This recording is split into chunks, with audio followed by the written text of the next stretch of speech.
और कई दिनों तक दिल्ली बाढ़ का दंश जो है वो झेल चुकी है, लेकिन अब एक बार फिर से यहाँ पर यमुना नदी का जलस्तर जो है दिल्ली में खतरे के निशान से ऊपर आ गया। आज सुबह इसका जलस्तर 205.75 मीटर तक पहुंचा। हथिनीकुंड बैराज से पानी छोड़े जाने की वजह से एक बार फिर यमुना नदी का जलस्तर बढ़ गया है। कल हथिनीकुंड बैराज से 2 लाख क्यूसेक से ज्यादा पानी छोड़ा गया है।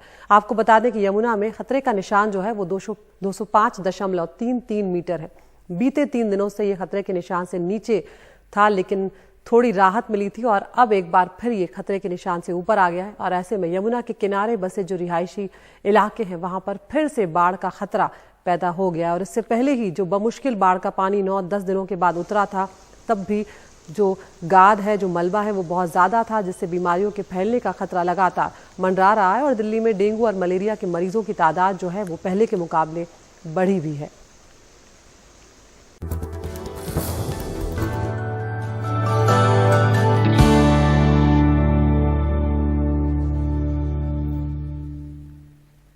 मणिपुर में 3 मई से शुरू हुई नस्लीय हिंसा की सबसे बड़ी शिकार महिलाएं हुई हैं। 4 मई को 2 महिलाओं के साथ जो बर्बर घटना हुई, उसका वीडियो सामने आने के बाद इस नस्लीय हिंसा के कई काले पहलू सामने आ रहे हैं। इन महिलाओं के साथ हुई बर्बरता का छठा आरोपी भी अब गिरफ्तार कर लिया गया है और कुछ और आरोपियों की पहचान हो चुकी है। मणिपुर की इस घटना की गूंज पूरे देश में सुनाई दे रही है और इस पर सियासत भी अब काफी गर्मा चुकी है। उधर मणिपुर में घटना के बाद से विरोध प्रदर्शनों का सिलसिला लगातार जारी है और हालात को संभालने के लिए सुरक्षा बल सभी संवेदनशील इलाकों में तैनात कर दिए गए हैं। लेकिन सवाल ये उठ रहा है कि जिन लोगों की गिरफ्तारी अब हुई है, उन पर अब तक पुलिस और सरकार एक्शन क्यों नहीं ले पाई थी।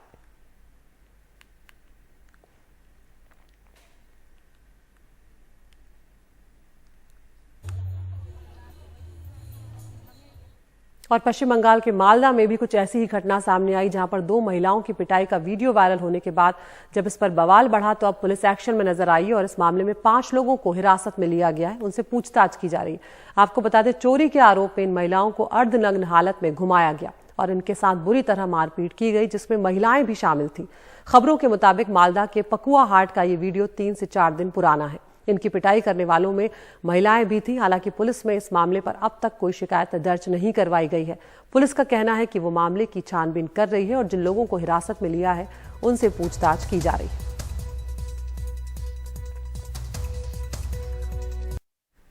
और मणिपुर के मुद्दे पर जब कांग्रेस ने बीजेपी को घेरने की कोशिश की तो बीजेपी ने कांग्रेस और विपक्ष के शासन वाले राज्यों का उदाहरण देकर निशाना साधा। राजस्थान के मुख्यमंत्री अशोक गहलोत खास तौर पर निशाने पर आए, जब खुद उनके ही एक मंत्री ने महिला अपराध के मामले में राजस्थान के रिकॉर्ड को कटघरे में खड़ा कर दिया।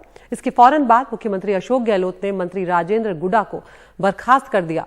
अब बीजेपी ने मंत्री की बर्खास्तगी का मुद्दा बनाते हुए कहा है कि राजस्थान में सच बोलना मना है। राजस्थान में जिस तरीके से अत्याचार बढ़े हैं, गहलोत सरकार के खिलाफ कांग्रेस नेता राजेंद्र गुडा के एक बयान से राजस्थान की राजनीति में तूफान आ गया है। गहलोत कैबिनेट से बर्खास्त किए जाने के बाद अब वो पार्टी से भी निष्कासित हो सकते हैं। मेरे ख्याल में कि जो एंटी पार्टी और एंटी डिसिप्लिन था, इस बात को उसके साथ मिलाना मेरे ख्याल वो गलत बात थी। मिनिस्टर साहब ने वो उनका जो कहना या बात करनी, एक बार नहीं कई बार उन्होंने एंटी पार्टी स्टेटमेंट। राजेंद्र गुडा विधानसभा में अपने बयान को लेकर विवाद में आए। 21 जुलाई को राजस्थान विधानसभा में एक ऐतिहासिक विधेयक पर चर्चा हो रही थी, जिसके तहत गरीबों को न्यूनतम मजदूरी का वादा किया गया है। उसी समय कांग्रेस के कुछ सदस्य हाउस के वेल में आ गए और मणिपुर का मुद्दा उठाने लगे। उनके हाथों में कुछ पोस्टर भी थे। उन्होंने मणिपुर के मुद्दे पर बीजेपी को घेरने की कोशिश की। तभी नेता प्रतिपक्ष राजेंद्र राठौर अपनी सीट से खड़े हो गए और कहने लगे कि राजस्थान में जो अपराध हुए हैं उनका क्या। उस समय गहलोत सरकार के मंत्री राजेंद्र गुडा ने वो बयान दिया जिससे उनका राजनीतिक भविष्य ही बदल गया। ये राजस्थान में जिस तरीके से अत्याचार बढ़े हैं महिलाओं के ऊपर, मणिपुर के बजाय हमें अपने गिरेबान में झांकना है।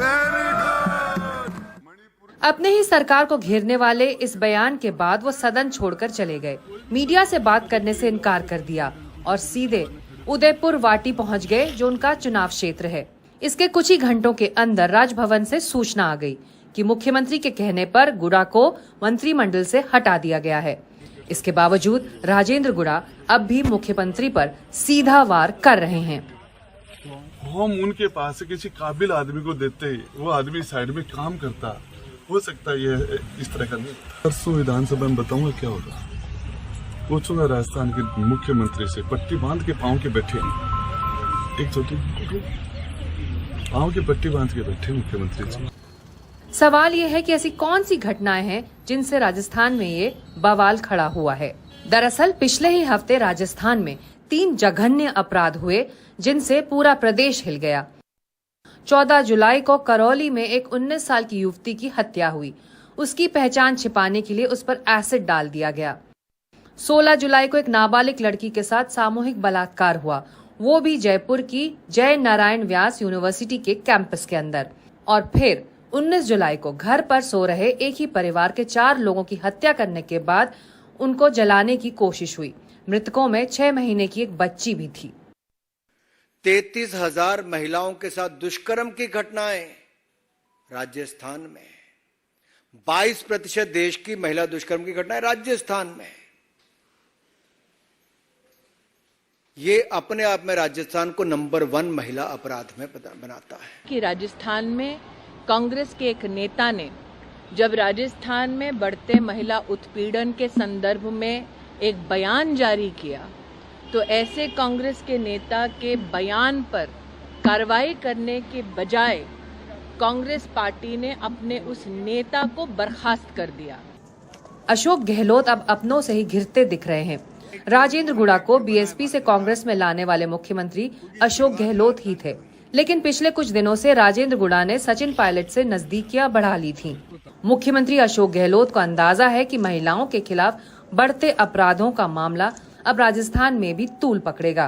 जिस प्रकार प्रधानमंत्री जी ने बिहेव किया और जिस प्रकार उन्होंने दुख प्रकट किया और कहा कि राजस्थान, छत्तीसगढ़ और मणिपुर, और मुख्यमंत्री को मैं कहना चाहूंगा कि आप वहां पर ध्यान रखें। बताइए आप, ये प्रधानमंत्री जी ने राजस्थान के स्वाभिमान पर चोट करी है और वो कहते हैं 140 करोड़ जनता को शर्मसार होना पड़ रहा है।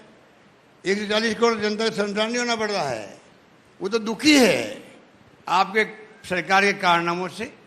राज्य में चुनाव सिर्फ 4 महीने दूर हैं। ऐसे में राजनीति के इस तरह गरमाने से गहलोत सरकार की परेशानियां बढ़ने वाली हैं। जयपुर से हर्षा कुमारी सिंह, एनडीटीवी इंडिया।